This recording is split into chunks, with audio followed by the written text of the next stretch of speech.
सब जो है बड़ी बेसब्री से इस न्यूज़ का इंतज़ार कर रहे थे और वो न्यूज़ आ गई फाइनली।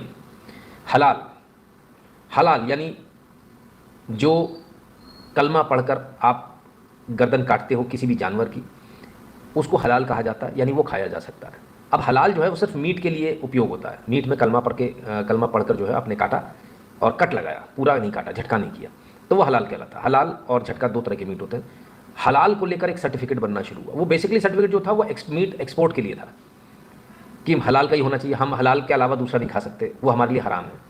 इसी प्रकार से हिंदुओं को जो हलाल खिलाया जाता है, हिंदुओं के लिए हलाल खाना पाप है, पाप की श्रेणी में आता है, क्योंकि उनको झटका खाना चाहिए, वो हलाल नहीं खा सकते, है ना, तड़पा कर नहीं मार सकते आप किसी चीज़ को। तो दोनों ही कम्युनिटी में बिल्कुल उल्टा है। सिखों में भी एकदम क्लियर है कि उन्हें झटका ही खाना है, एकदम स्पष्ट है, हलाल वाला नहीं खाना। अब ये बहुत सारी चीज़ें, तो ये हलाल वाला जो मैटर शुरू हुआ, ये हुआ था मीट से, कि हमको मीट जो खाना है वो कलमा पढ़ के उसकी गर्दन काटी गई हो, वो मीट हमारे लिए हलाल है, उसको हम खाएंगे। धीरे से बाद में सर्टिफिकेशन भी बना। शुरुआत में कोई सर्टिफिकेशन नहीं, बाद में सर्टिफिकेशन बना कि भाई हलाल जो जा रहा है वो सर्टिफाइड हो। अब इस सर्टिफाइड होने से जो प्रॉब्लम जो खड़ी हुई, वो ये प्रॉब्लम खड़ी हुई कि भारत में जो मीट एक्सपोर्टर थे, जो हिंदू मीट एक्सपोर्टर थे, वो 1 मिनट के अंदर बाहर हो गए इससे। मुस्लिम मीट एक्सपोर्टर ही इसमें लगे, क्योंकि कलमा तो वही पड़ेगा ना मुसलमान, काफिर थोड़ी पड़ेगा, काफिर ने पढ़ भी दिया तो माना नहीं जाएगा, तो मुस्लिम ही चाहिए। तो इससे हुआ क्या कि मुस्लिम्स जो हैं उनको रोजगार मिल गया, और जो हिंदू जो इस बिजनेस में थे वो सीधे एक झटके के अंदर एक्सपोर्ट में से बाहर हो गए, सारे के सारे एक झटके के अंदर। चलिए, मीट का चलता रहा। इसके बाद ये हलाल का जो है और भी चीज़ों में बढ़ा, बिस्किट पे, आटे पर, भारत से जो कुछ भी जाने लगा वहाँ से डिमांड होने लगा। अच्छा, क्योंकि डिमांड बाहर से हो रही तो आप कुछ कर नहीं सकते, है ना, ये आपकी मजबूरी होती है कि बायर जो मांग रहा है आपको वही देना पड़ेगा, आप उससे थोड़ी अड़ सकते हो, कहेगा हमें आपसे नहीं लेना, दूसरा देश दे देगा, आपका नुकसान हो जाएगा। आप नहीं दोगे, आपके देश से दूसरा सप्लायर दे देगा, आपका नुकसान हो जाएगा।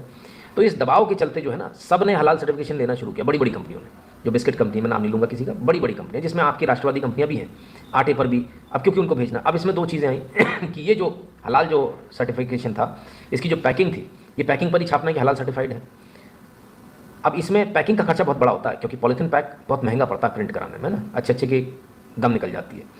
तो कईयों बार ऐसा हुआ, बहुत सारी कंपनियों ने जो बाहर जा रहा था और जो भारत में पैकिंग थी वो एक ही रखी, तो उसमें एक सर्टिफिकेट एक्स्ट्रा जोड़ दिया।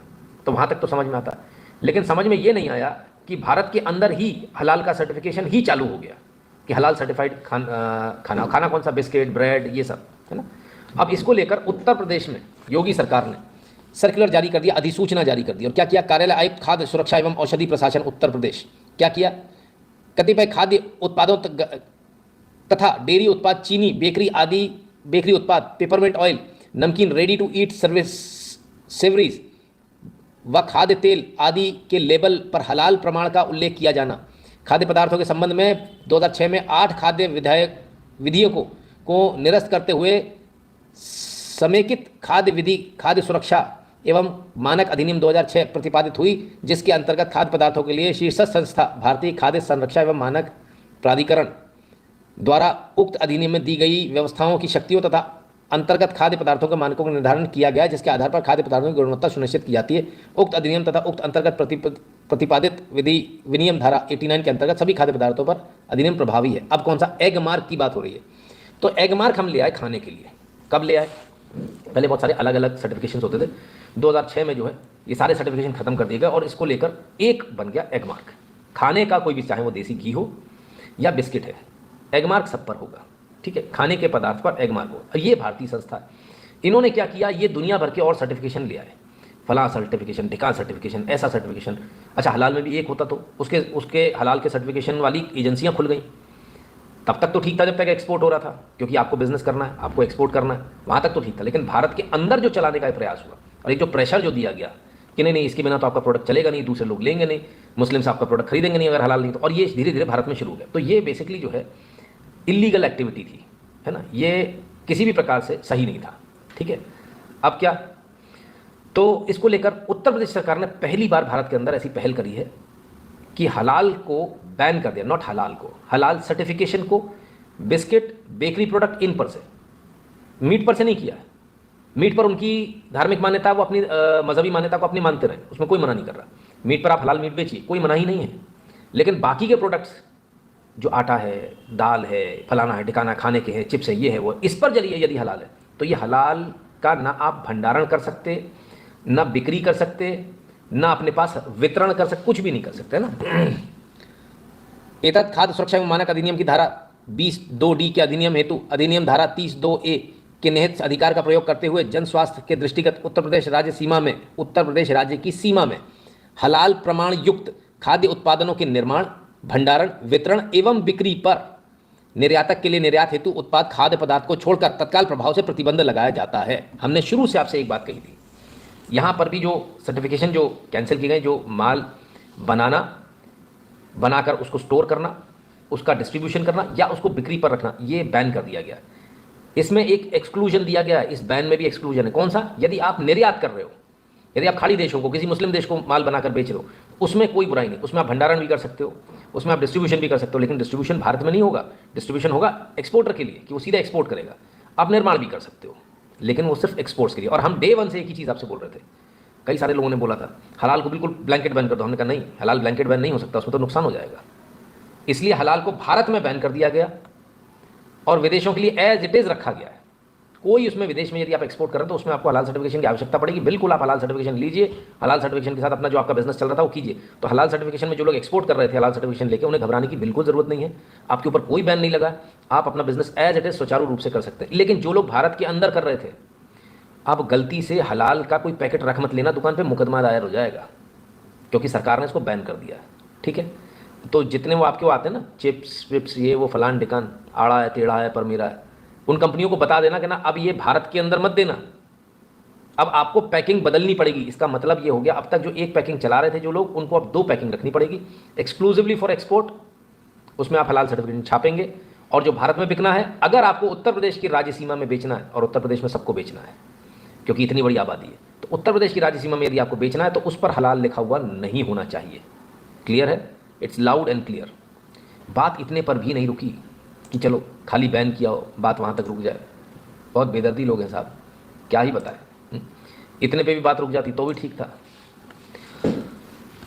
मुकदमा दायर हो गया साहब, और मुकदमा किन किन धाराओं में दायर हुआ जरा इसको देखिए। धारा 120B क्रिमिनल कॉन्स्पिरेसी, धारा 153A, ठीक है, 298, 384, 420, 467, 468, 471, 505। मैं आपको समझा देता हूँ।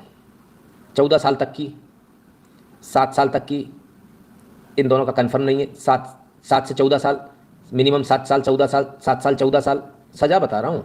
हाँ, और हर एक धारा में अलग अलग होगी, ये मत समझ लेना एक साथ हो जाएंगी। जितनी धाराएं इसमें प्रूव हो गई कोर्ट में, उतने की लंका लग जाएगी। इतनी सारी धाराएं लगा दी, इतनी गंभीर धाराएं हैं, इनसे बच पाना बड़ा मुश्किल है। खासकर 467 और 68 से अगर ये प्रूव कर दिया तो उनके लिए बहुत मुश्किल हो जाएगी। अब आइए किस किस के खिलाफ हुआ है जरा देखिए।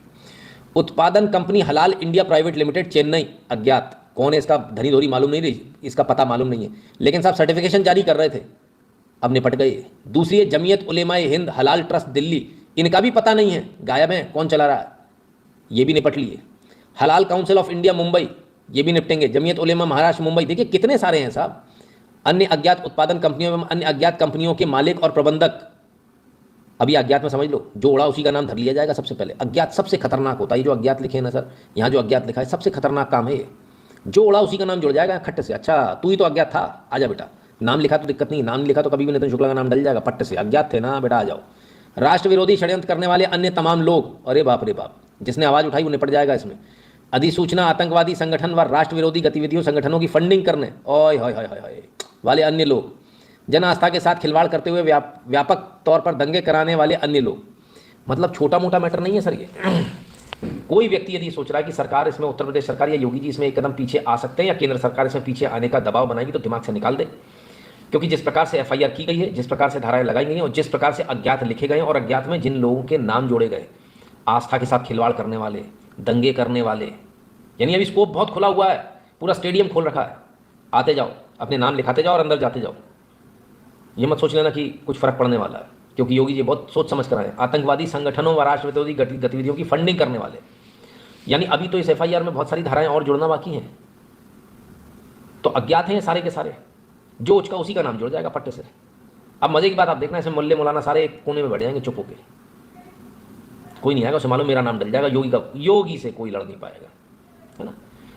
राष्ट्र विरोधी षड्यंत्र करने वाले तमाम लोग, उत्पादन कंपनियां, कोई उत्पादन कंपनी वाला कूदेगा ना मैं तो बनाऊंगा, तो बाबू तुम बिल्कुल अंदर जाओगे एक झटके के अंदर, उसके प्रबंधक भी अंदर जाएंगे, है ना, मालिक और प्रबंधक दोनों अंदर जाएंगे। प्रबंधक बोले मालिक मुझसे जबरदस्ती करा रहा है, तो बेटा जेल तुमको काटनी पड़ेगी। मालिक बोले मुझे पता ही नहीं था प्रबंधक क्या कर रहा है नीचे, तो इससे बात नहीं बनेगी, जेल आपको भी जाना पड़ेगा। तो सब सरकारी कंगन की तैयारी कर लीजिए।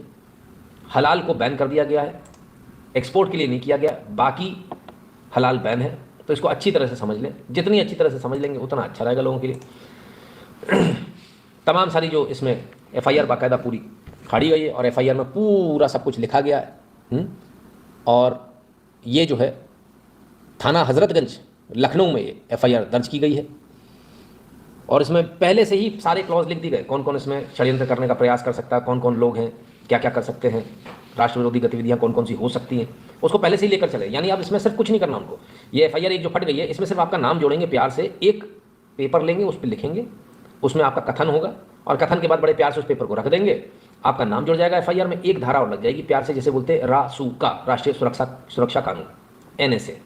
खेल खत्म हो जाएगा। उसके बाद मजे करना, 1.5-2 साल जमानत नहीं होने वाली, कुछ लोगों की तो 3-3 साल से नहीं हुई है, ठीक है ना। तो बल्ले बल्ले हो जाएगी। तो मेरे ख्याल से कोई भी जो है बेवकूफ़ ऐसी बेवकूफ़ी ना करे, है ना। लेकिन मैन्युफैक्चरिंग तो एक साथ ही करेंगे ना। हाँ, मैन्युफैक्चरिंग एक साथ करेंगे। हलाल का जो आप समझ रहे हो सर, हलाल का मतलब ये नहीं होता जो आप समझ रहे हो। हलाल सिर्फ मीट में होता है, बाकी चीज़ों में हलाल नहीं होता है ना। तो ये जो चीज़ है ना कि हलाल है, तो हलाल सिंपली एक हलाल सर्टिफिकेशन लेकर बैठे होते हो, है ना। सो फाइनली जो है हलाल बैन हो गया। बहुत लंबे समय से लोगों की मांग थी, एक इकोसिस्टम बना दिया गया था। आतंकवाद की फंडिंग इससे होने लगी थी, वो फंडिंग पूरी तरह से रोक दिया। अच्छा, हमें भी नहीं मालूम था इतने सारे, हमें सिर्फ ये मालूम था एक्सपोर्ट के लिए लोग करते होंगे। तो देश के अंदर भी इतना सारा जो प्रयोजन चल रहा था उस पर पूरे पर बैन लगा दिया गया। हो सकता है आने वाले समय में जो एक्सपोर्ट है उस पर भी मोदी सरकार बात करके बिस्किट और डेयरी प्रोडक्ट्स पर से हलाल को हटवा दे। तो ये सिर्फ जो है मीट पर रह जाएगा, क्योंकि ये मैटर अब छोटा मैटर नहीं है। भारत ने यदि इसको बैन किया तो भारत पहले तेल देखेगा, तेल की धार देखेगा, मुस्लिम कंट्रीज़ को देखेगा, मुस्लिम कंट्रीज़ का रिएक्शन क्या आता है, और धीरे से जाके जो है मोदी जी संभवतः इसको पुश करेंगे कि इन हलाल सर्टिफिकेशन की बिस्किट वगैरह पे आवश्यकता नहीं है, आपके धर्म अनुसार भी नहीं है। जो है उस पर हम भेजने को तैयार है, मीट पर हम भेजने को तैयार है हलाल वाला। बाकी चीज़ों पर अननेसरी एक कंप्लाइंस बढ़ रहा है, ये कह के इसको खत्म करवाया जाना चाहिए, क्योंकि ये जो बहुत बड़ा जो पैसा इनके पास पहुंच गया ना, उसको अब धीरे से इस प्रकार से खत्म करना चाहिए। ठीक है ना। इस बैन पर एक अब्दुल कह रहा था एक्स पर कि